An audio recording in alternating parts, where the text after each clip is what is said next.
Hello, I'm Mark Staples, and I'm your host of a continuing series of legislative candidate interviews sponsored by Bresent Communications and the Montana Cable Television Association. My guests this afternoon are the candidates for House District 94, and I'll have one of them or each of them describe that district for our viewers as they introduce themselves and describe the impetus behind their candidacy, their political philosophies, and what they'd like to emphasize in the Montana legislature. I have with me Dave McAlpin and Dr. Phil Barney. And I'll start with you, Dave, to introduce yourself. Thanks, Mark. My name is Dave McAlpin. I'm the representative of House District 94, serving my first term and running for re-election in my second term. My background is in public policy and public health issues, particularly tobacco control issues. I've spent a number of years working for the American Cancer Society and other health organizations to pass policies that reduce tobacco use, particularly among our youth. I also do consulting work now in public policy arenas, and I'm working presently to pass the open space bond in Missoula. Doctor?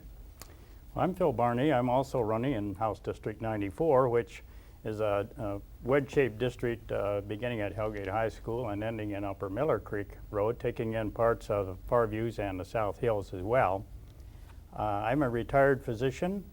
I practiced pathology at Community Medical Center for 20 years, and I feel the kind of experience I've had in terms of decision-making for people's health will carry over to the legislature very well. I am also currently working in the hospital in an administrative role on a part-time basis. I feel that I can go to legislature and frankly do a better job, particularly in terms of the fiscal issues, and I would want to see more smarter spending done in Helena, particularly with the surplus that we're facing. Speaking of the surplus, it has grown in the last several days. You may be aware that the projections now have grown from $550 million surplus that the legislature would be dealing with to a projected surplus by 2009 of actually $900 million minus $150 million they want to keep in reserve, so a sum of $750 million. With both of your emphasis on public policy, and particularly in the health arena, you know there are competing plans by the Republican and Democratic parties for parts of the surplus, one called the handshake with Montana, which is the Republicans, and the square deal for Montana, which is the Democrats. I'll start with you, Doctor. Do you endorse either one of those policies in toto, or do you have your own ideas? And certainly feel free to talk about health initiatives that you think maybe ought to be funded, or you talked about spending being more, I think you said, more appropriate. What would you do with this surplus? Well, I do endorse the handshake with Montana. I think it is a very good program. It was generated in January of this year, well before any of the other governor's initiatives came out, and many of the governor's initiatives include many of the handshake with Montana issues. I would like to, from a personal standpoint, I would like to see the surplus help in making health care insurance basically affordable with health care accessible for everyone. And I believe this can be done through a multi-payer combination private insurance and health insurance through the state and through state incentives. Dave? Well, Dr. Barney talks the talk about health care, but I've actually walked the walk. I helped draft I-149, which raised tobacco taxes to provide real dollars for health care. We sent those dollars to 5 different programs, one of which I think has been very successful, particularly, and which should be expanded with some of the excess dollars that we're seeing.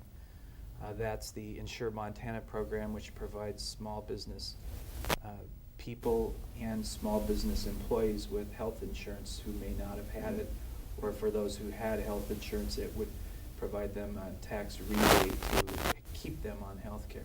We've insured up to 5,000 new people who didn't have health care, and I think that's a good example of actually doing public policy that benefits people. The Speaker of the House appointed me to the Revenue and Transportation Interim Committee, so I'm on the committee that actually sits for the briefings on our surplus.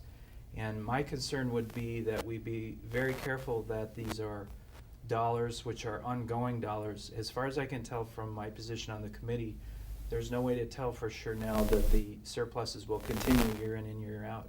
If you remember, in 2001, the legislature convened to cut programs that were very important and needed programs, and I don't think we should spend or rebate all of those dollars in order to please folks until we know those are ongoing dollars. I do support the square deal offered by Governor Schweitzer, and for a very important reason, which is because it provides rebates to homeowners, not to corporations, as the Republican plan does. Doctor, any thought about that last comment about the homeowners versus the... Yes, I think the Republican plan is a little more fair to everyone. It seems like the people who pay the tax are the ones who should get at least a part of the rebate. And I would certainly favor reducing property tax not only on a one-time basis, but also on a permanent basis. And the projections for the economy are such that I think we can do that. Unfortunately, the last legislature had an opportunity to reduce property tax to the population, and Mr. McAlpin and all of the other Democrats voted unanimously against that bill, unfortunately. So I do believe that we should rebate a significant amount of this surplus where it came from to the property owners. David? I have to say that if that rebate includes Exxon and Mobil corporations with refineries that haven't provided new jobs in the last decade, I'm dead set against such a rebate, and that's why I support the square deal that Governor Schweitzer has put forward. Speaking of expenditures, the Montana Supreme Court, as you both know, found the funding system for our elementary and high school education inadequate.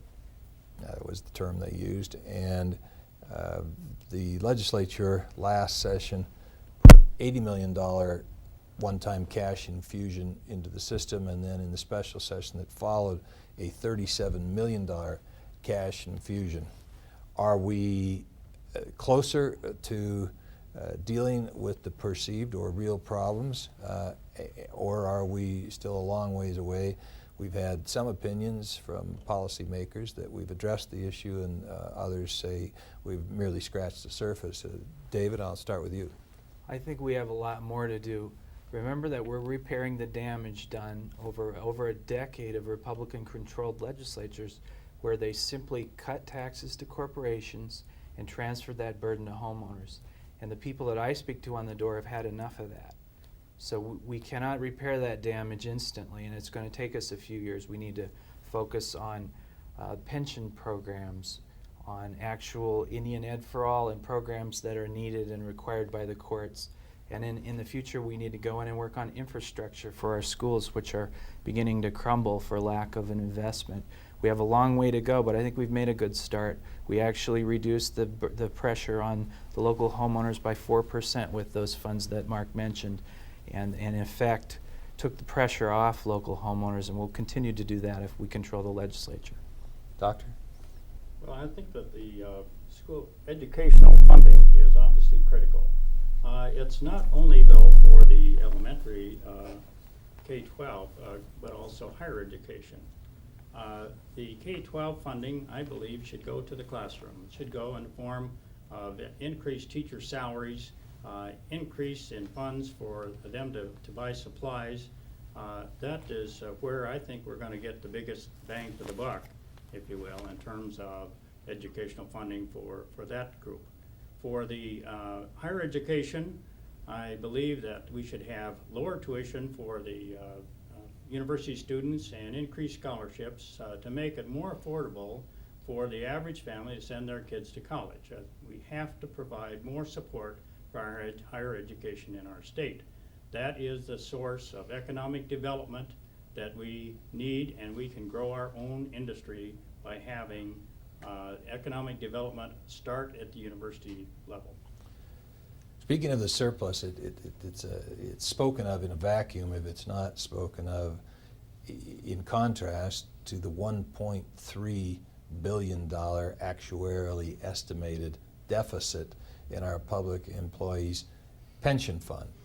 The legislature put $100 million into that to get it down to the $1.3 million figure.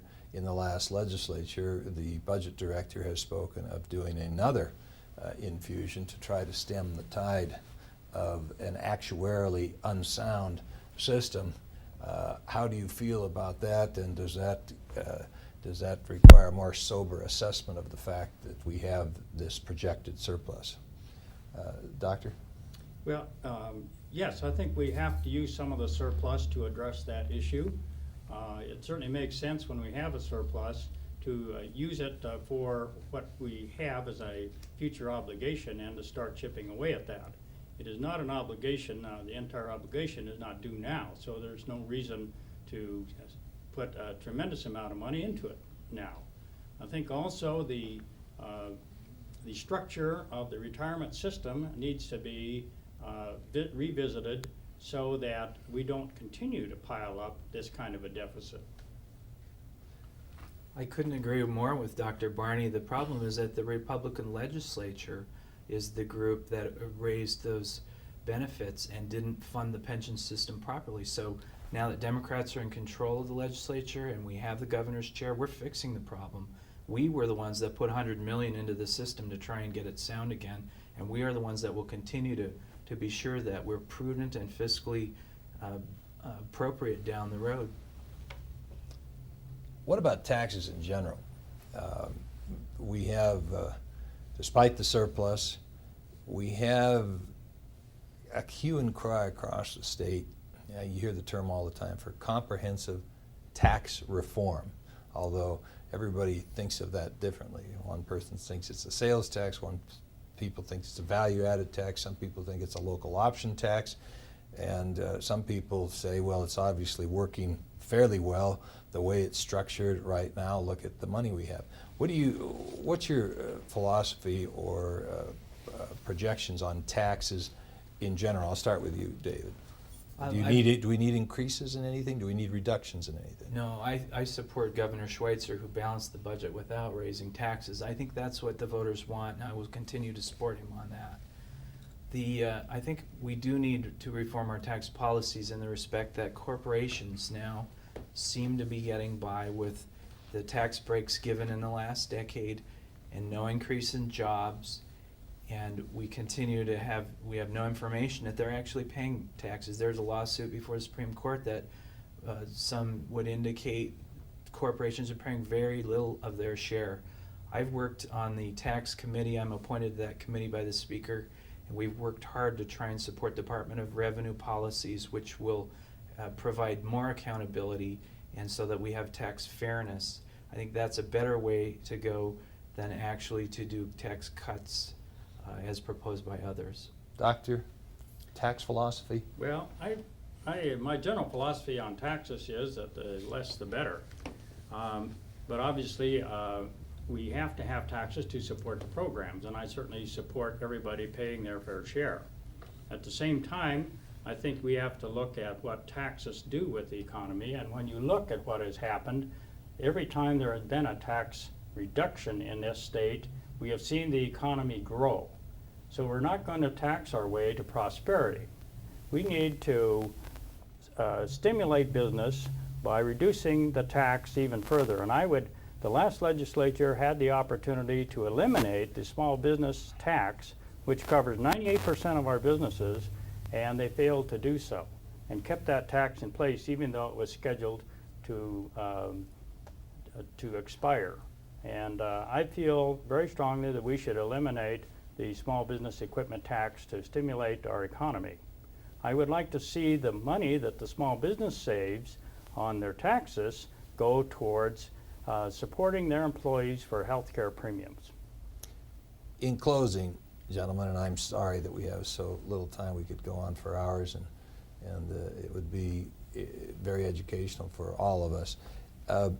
In closing, if I know we just touched the subject of some general issues, so I'd like you to close, take a few minutes apiece, and what you emphasize, why you instead of your opponent, and what issues that if you're elected will be first on your personal agenda on behalf of your constituents to address. David? I'm running for re-election on a platform of effectiveness. No other freshman legislator passed more bills than I did in 2005 during their freshman year. I passed 6 bills. I think that makes a good argument to my effectiveness. I'm able to work both sides of the aisle, and I have effective legislation that was actually passed and signed by the governor. I've known the governor for years. I've worked on his campaigns, and he's a friend of mine. And I think when the citizens of House District 94 really need someone in Helena to do good work for them, they should look to someone who's effective like myself, who's experienced, and who works well with Governor Schweitzer and the other branches of government. Doctor? Well, I also feel that I can do an extremely good job for the voters of House District 94 with my professional experience and a knowledge of healthcare issues, which will be very important in the legislature, and I will be the only physician in the House of Representatives if elected. I feel that property tax is an issue for everyone, and I would expect to enact a property tax relief bill within the first month and a half of the next session. I also feel that I can work with Governor Schweitzer effectively because many of the things that he is proposing I agree with. I've also am a person who works well with other people, and I feel that I could be a very bipartisan type of individual on a lot of issues that will come up to the legislature. Well, gentlemen, on behalf of Bresnan, on behalf of the Montana Cable Television Association, on behalf of Montana voters, we all appreciate the hard work you undertake to run for these positions, and that's nothing compared to the hard work that you then do if you're elected to the position. So on behalf of all of us, thank you. And to the voters, thank you for tuning in, but more importantly, please go to the polls and exercise your privilege to vote. And thank you for tuning in.